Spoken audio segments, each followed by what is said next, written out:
Muito obrigada, Senhora Presidente. Senhor Deputado Ricardo Batista Leite, eu gostava de sublinhar, em primeiro lugar, que o país não foi fechado por falta de preparação e que demos lá nós as voltas que dermos, como todos sabemos, e não podemos escamotear essa verdade, nós poderemos ter que enfrentar um reconfinamento.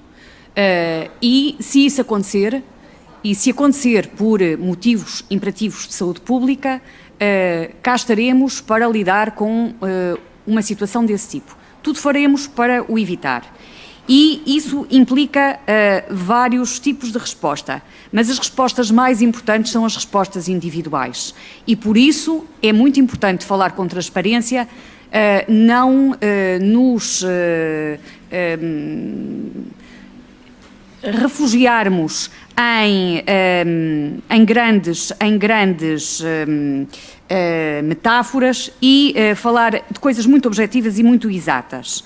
Em primeiro lugar, o cuidado e a informação que temos que passar a todos os portugueses para que continuem a adotar hábitos e comportamentos muito rigorosos.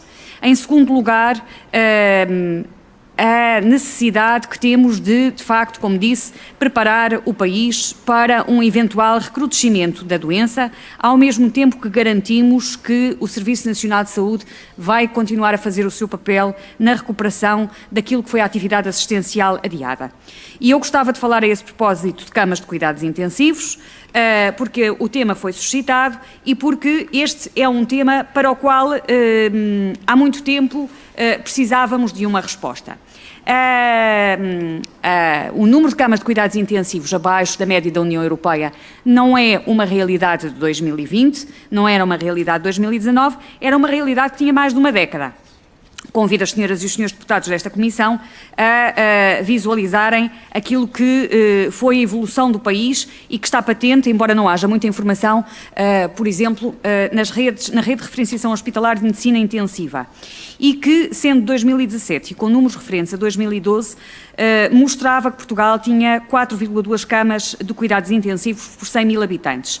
E tinha 4,2 camas de cuidados intensivos por 100 mil habitantes desde há muitos anos. Desde 2010, pelo menos, que foi a série que eu recuperei, que Portugal sempre esteve abaixo e bastante abaixo daquilo que é a média de camas de cuidados intensivos por 100 mil habitantes. Mas, se é certo que este número dos 4,2 por 100 mil habitantes que consta da rede, entretanto melhorou e que estava já em 5,66 no final de dezembro de 2019, é um facto que ele estava em abril de 2020 em 7,39. E gostava também, e é por isso que digo que é importante falar claro e ter essa preocupação quando se utiliza esta Comissão Parlamentar da Saúde, dizer claramente que o que dissemos em março foi que tínhamos 1.142 ventiladores.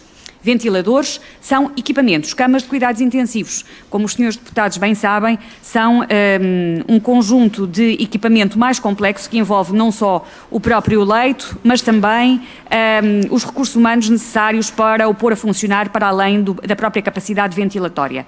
7,39 camas de unidade de cuidados intensivos polivalente nível 3 de adultos é, portanto, o número que tínhamos a abril de 2020. E, como disse o Sr. Deputado Ricardo Batista Leite, o nosso objetivo é, de facto, atingir a média da União Europeia, ou seja, as 11,5 camas por 100 mil habitantes. Isso significa, em números muito redondos, que precisaremos de mais de 300 camas, quase 400 camas, de cuidados intensivos nível 3 e é na construção de um plano que a nossa coordenação de resposta aos cuidados intensivos está a trabalhar. Com detalhes de investimento que oportunamente poderão também ser partilhados e aos quais certamente esta Comissão terá interesse em ter acesso ao longo desta sessão. Por outro lado, gostava de referir também que, em termos de testes, de capacidade de testes, aquilo que foi o esforço realizado foi bastante significativo. Nós passámos de cerca de 11.000 testes por dia, 11.500 testes por dia no mês de abril, para 13.000 testes por dia nos primeiros 17 dias, nos primeiros dias de março, e para mais de 15.400 testes de dia na última semana de maio. Peço desculpa, 1 a 30 de abril, 11.500 testes, a 17 de maio, 13.800 testes, média, e só na última semana, 15.400 testes, dia em média. O dia 15 de maio foi o dia com mais testes, tendo sido realizados quase 20.000 testes. Gostava de os tranquilizar, dizendo que, independentemente do nosso esforço de reforço do Serviço Nacional de Saúde em termos de capacidade de testes de diagnóstico por PCR, também aquilo que é a nossa capacidade instalada, quer no setor público, quer no setor privado, demonstra ainda não estar no limite e ter ainda capacidade de fazer mais testes, mesmo sem qualquer alargamento. Depois, relativamente à questão que suscita de que este é um episódio de um livro que é longo e que ainda não está concluído.